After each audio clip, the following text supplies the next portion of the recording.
It's a radical new approach to get doctors ready to face the harsh realities of mass disasters and wars. Major medical companies are teaming up with special forces to give doctors a realistic live experience as they go into harm's way to help others while all help has been wiped out. I'm Nina Bupasavan, and I was right there in the action. Imagine being dropped off in an unfamiliar place. Somewhat excited, a little bit scared about this whole thing.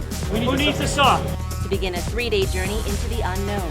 It's going to be kind of interesting to see what we're going to encounter. I'm actually trying to stay as open-minded as possible. I'm coming in excited, but also ready to take on whatever is put in front of me. It's what this team of medical doctors and surgical residents had to do in Little Rock, Arkansas. I think the key is to not have a lot of preconceived notions of how things should run and what needs to happen, and be kind of open to the possibility that things will change spontaneously. Duct tape, anybody got any tape? This group is immersed in a disaster relief scenario, part of the first ever Direct Action Resource Center austere medical program. Jason, you got the rear, right? Look, this is a medical relief team. We need to get out the way. Out the way. These are your people. Look, we got to go. Hey, we're here to help. It's an intense training course led by top doctors, surgeons, and U.S. Special Forces combat medics. This mock simulation is giving aspiring humanitarians hands-on experience to deal with the harsh realities of saving lives in danger zones. And I think it's always good to be prepared, especially when you have the training surgically to really help people in a matter of disaster relief or crisis, along with being better prepared to do some mission work.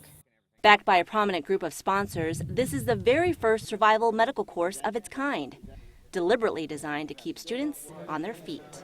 Naval, nerve, artery, vein. I'd say it's about 110. They have a huge array of talent when it comes to specific skills such as in the medical field and surgery, but when they go downrange, things from which they're unfamiliar such as cultural awareness, security, personal security, really some survival type skills. They haven't had experience in those, so we want to give them that skill so that when they are available to go downrange to help other folks, they are not a liability, but can quickly become an asset to their response teams. Students split up into teams to get things done, from building an operating room from the ground up to creating safe living quarters. Actually coming here is just really amazing, the amount of variability there is, the amount of realism there is. I mean, it's hard not to feel like you're really in it. The weather's just hot and miserable enough to be part of it. The situation is quite desolate and minimal things, but I can't get over how it's all fitting together. Boil your sand and your rocks. Mykel, Hawke, founder of Spec Ops, a survival training company, and star of Discovery's Man, Woman, Wild, knows firsthand what it takes to live in harsh environments. And he hopes his lessons will make a helpful and lasting impact.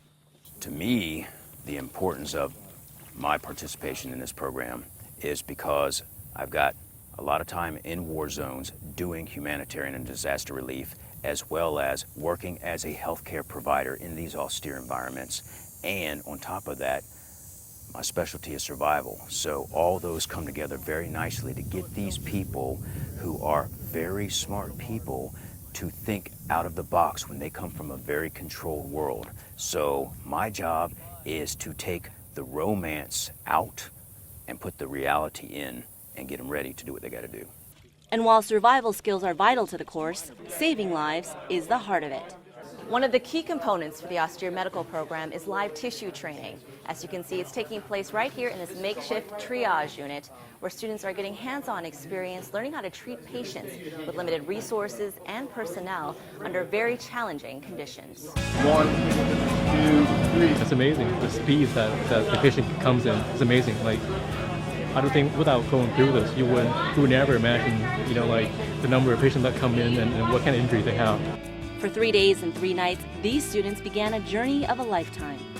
To me, it's just the knowledge you gain, having these expert instructors come in and teach you how to purify water, teach you, basic security and things to worry about, taking care of yourself before you can take care of other people.